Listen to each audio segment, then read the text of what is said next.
La historia de Isabel continúa aquí. Ya no es solo una aspirante al trono, sino la reina de Castilla. Pero gobernar no significa que todo se calme, al contrario. Isabel hereda un reino grande, pero desordenado, con nobles acostumbrados a mandar por su cuenta y una autoridad real, pues muy debilitada por años de conflictos internos. Reinar en ese momento no era sentarse en un trono, sino imponerse día a día. Isabel gobierna junto a Fernando, pero tened claro que cada uno mantiene su propio reino. Es decir, Castilla sigue siendo Castilla y Aragón sigue siendo Aragón. Todavía no existe un país único llamado España. Lo que existe es una alianza, una unión de coronas que cooperan, sí, pero que no se confunden. Y aún así, ambos comparten un objetivo muy claro: reforzar el poder de la corona y evitar que el reino vuelva a romperse. Una de sus primeras tareas, y de las más importantes, es limitar el poder de los grandes nobles. Pensad que durante años muchos de estos señores habían actuado como si sus tierras fueran sus propios reinos, reinos independientes. Por eso, Isabel impulsa cambios para que la justicia dependa de la corona y no de intereses privados. Reorganiza el gobierno y refuerza el control del territorio, algo que no siempre fue bien recibido, pero que resultó decisivo para la estabilidad del reino. Mientras todo esto pasa, al sur de la península quedaba un territorio fuera del control castellano: el Reino de Granada. Era el último reino gobernado por musulmanes. Había sobrevivido un tiempo pagando tributos, pero la situación era muy inestable. Y finalmente la guerra se reanuda. Y la Guerra de Granada no fue una sola batalla, fue una campaña larga y dura.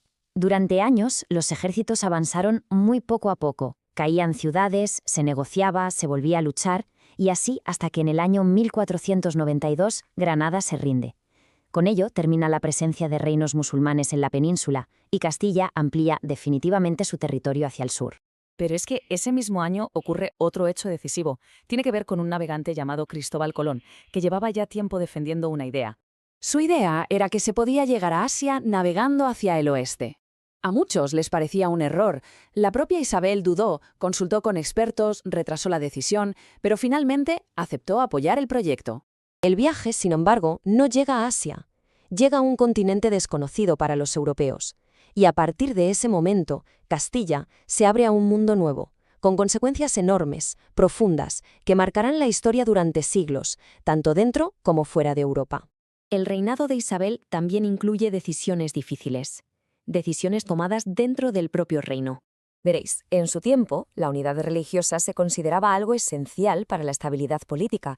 Por eso se tomaron medidas que hoy, claro, analizamos con espíritu crítico y que forman parte de los aspectos más controvertidos de su gobierno.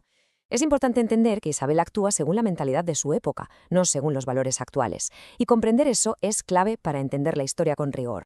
Con los años, Isabel se fue debilitando. Había gobernado durante décadas, había viajado sin descanso, tomado decisiones duras y sufrido pérdidas personales muy profundas.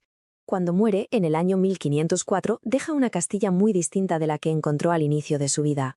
Más fuerte, más organizada y con un papel central en el mundo. Así termina la historia de Isabel la Católica, una reina que no heredó un reino en calma, sino que tuvo que construirlo con decisiones constantes, con aciertos y errores, en un tiempo difícil. Y aquí, hijos, termina su historia.